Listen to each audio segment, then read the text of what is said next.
I suppose it's best to start at the moment when I received the second blow.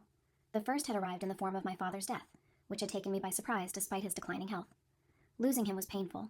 He'd always been a quiet, firm presence in my life, even if he and I didn't always see eye to eye. But it was at his wake when my brother, Cain, unleashed his vitriol upon me, telling me outright, "Get lost. You get nothing," before literally shoving me out of the funeral home. That moment still replays in my mind. The hush of the mourners, the floral scent tinged with the antiseptic smell of embalming fluid, and then Cain's voice slicing through the tension like a whip. I can't forget how his words echoed off the walls, how in his eyes I no longer belonged there. He was convinced that Dad had left everything: his house, the modest family business, the antique coin collection that had become something of a legend in our family, to him.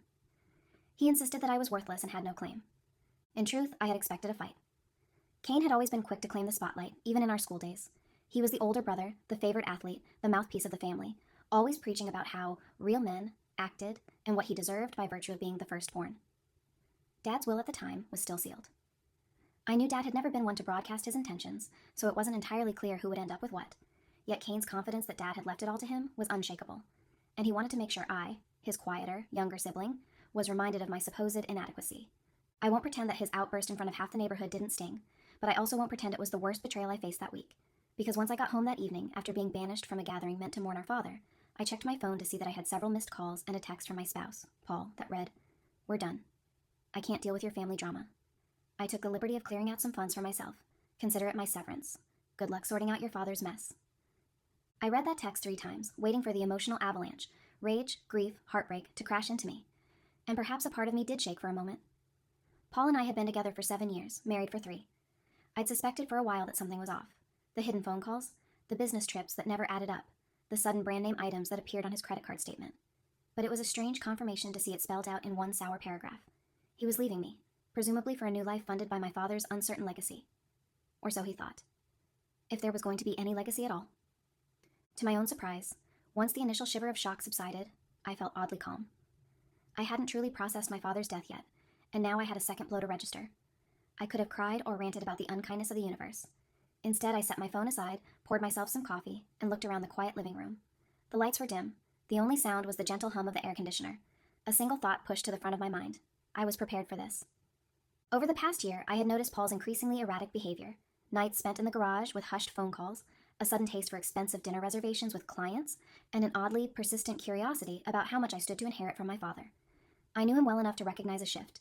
He went from supportive partner to covert opportunist. The question was simply, why? Rather than confront him directly, I decided to protect myself. I'd visited a lawyer friend, Joyce, someone I trusted wholeheartedly. She helped me quietly shift most of my personal funds to an account Paul couldn't touch. I also took out a modest but essential insurance policy and wrote a private will of my own, specifically ensuring that certain items, like an art piece Dad had given me years ago, would be solely in my name. It wasn't that I didn't trust Paul at the time, but somewhere in my gut, I had a feeling I needed to be cautious. Later, I learned that Dad had been doing something similar. In one of our last conversations, he'd said something cryptic.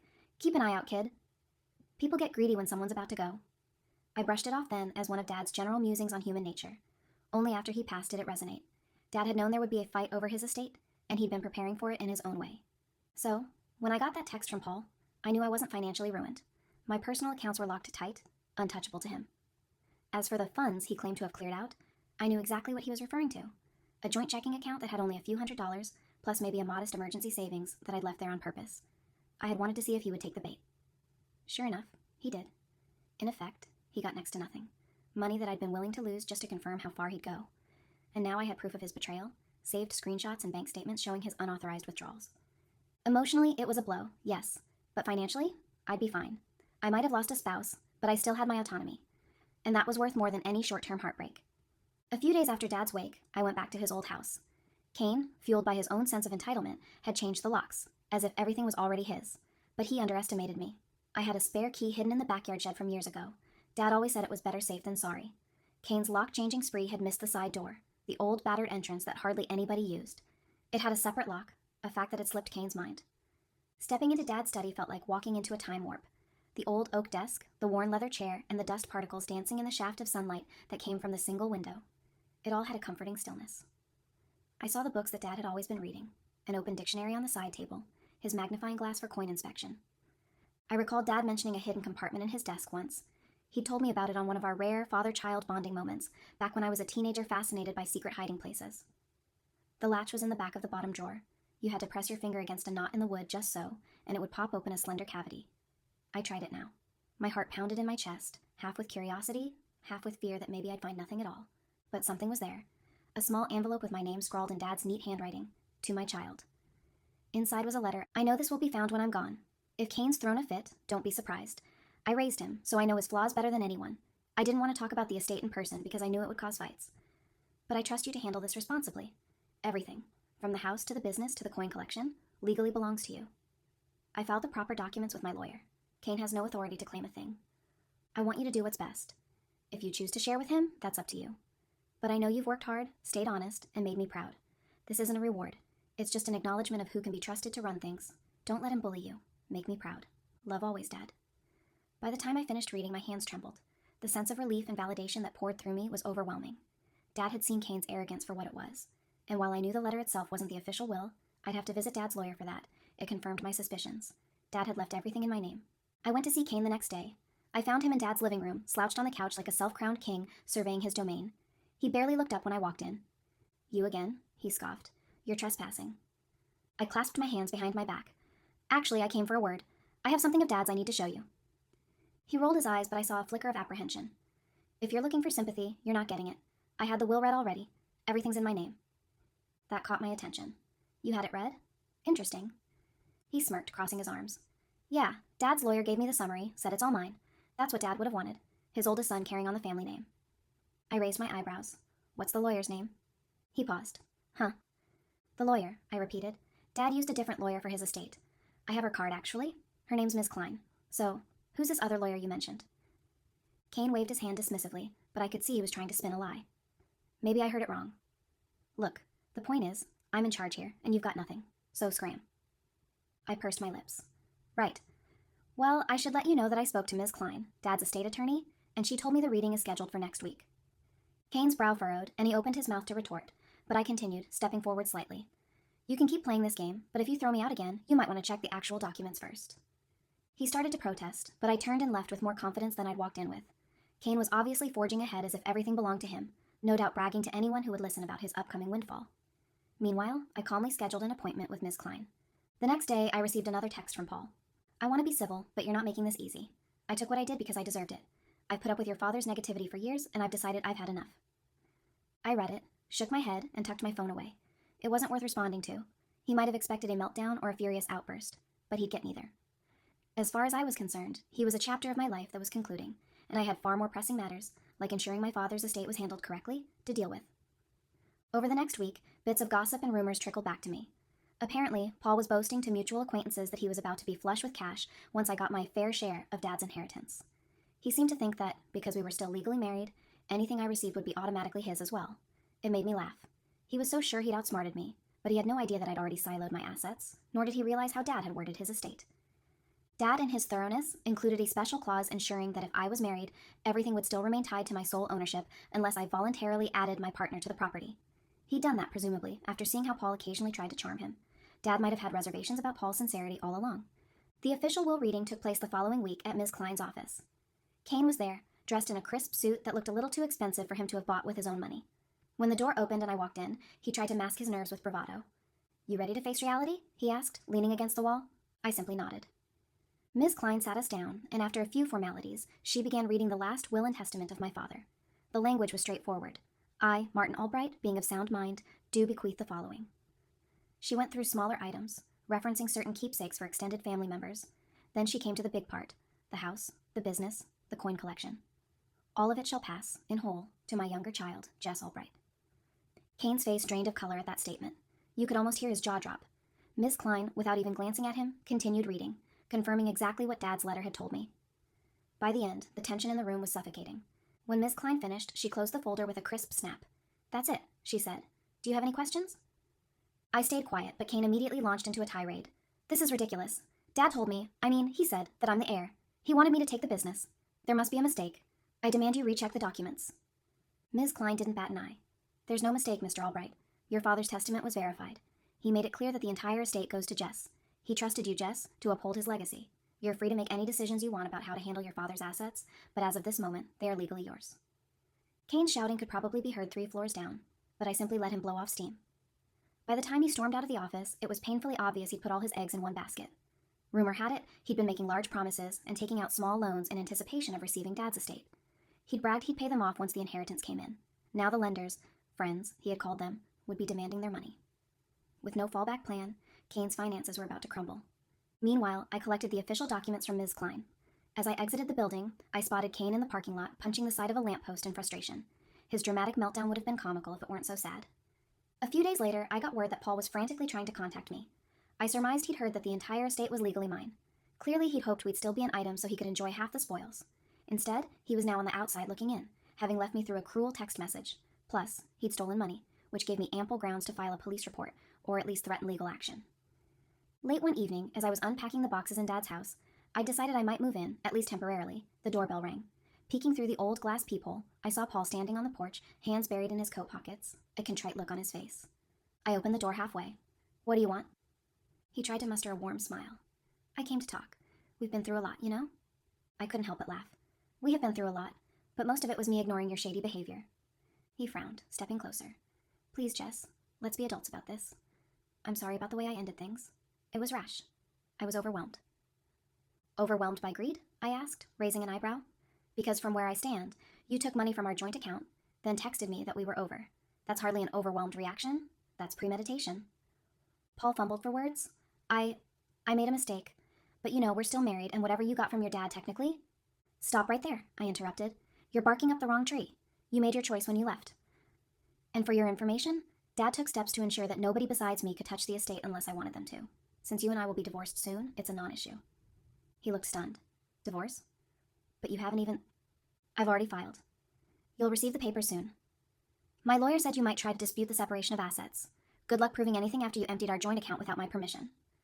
Paul's jaw worked silently for a moment. The realization dawned on his face that he had no leverage. He had walked into a trap of his own making. I took a deep breath.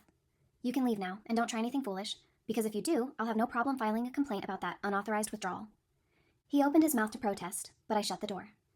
In that moment, I felt a curious sense of peace, like I was finally breathing freely after years of holding my breath.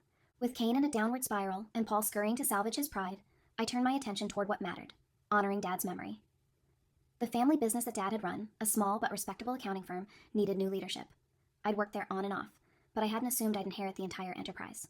Now, faced with the responsibility, I decided to restructure it according to modern principles. I took on Dad's role, but I also brought in a talented management consultant to streamline the operations. Within 6 months, the business was turning higher profits than it had in years. I made sure to keep on all the longtime employees, people Dad had hired and trusted, giving them fair raises and new benefits. That alone earned me significant goodwill.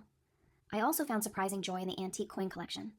When I was a kid, I'd roll my eyes whenever Dad waxed poetic about the minted year or condition of a certain coin, but as I spent time cataloging everything, I felt closer to him.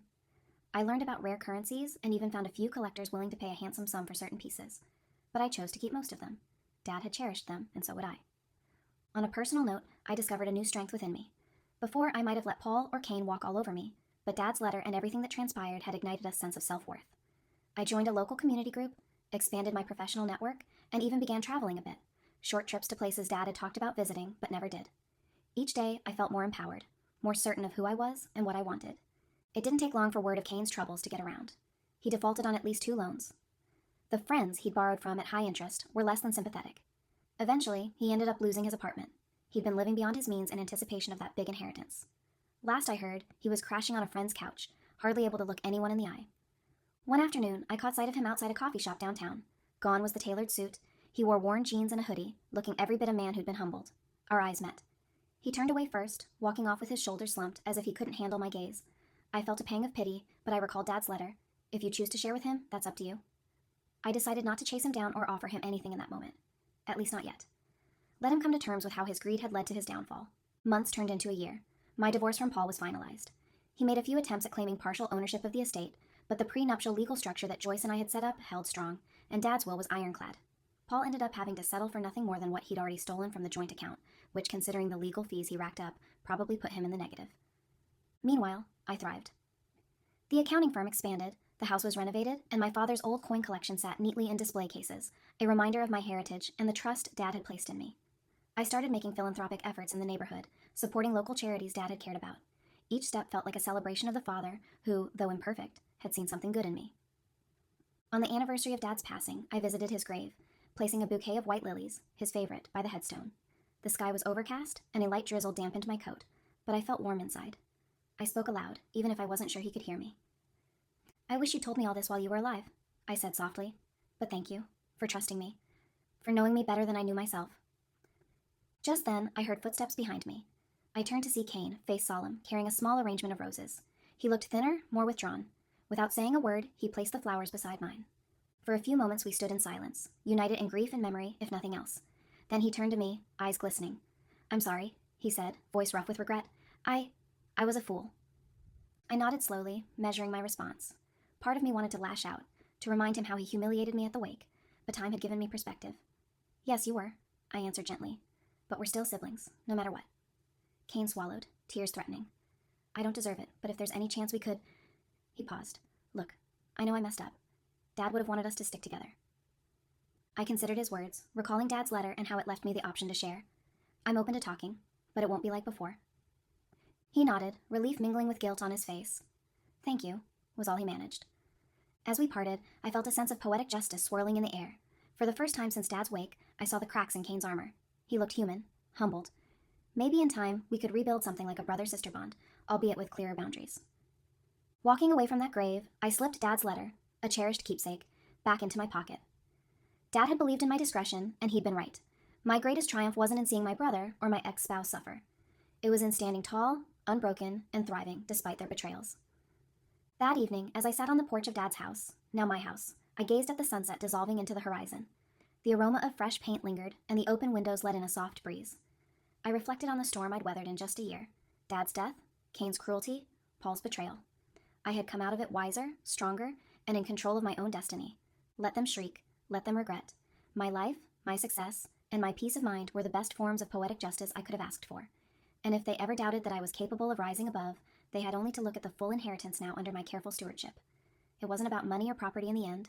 It was about quiet strength, about the inner confidence that no betrayal could shake. In that still moment, the wind carried a final whisper of Dad's presence, and I felt him smiling on me. I stood up, closed the front door behind me, and faced forward into my future, ready for whatever came next, content in the knowledge that I had not let bitterness define me.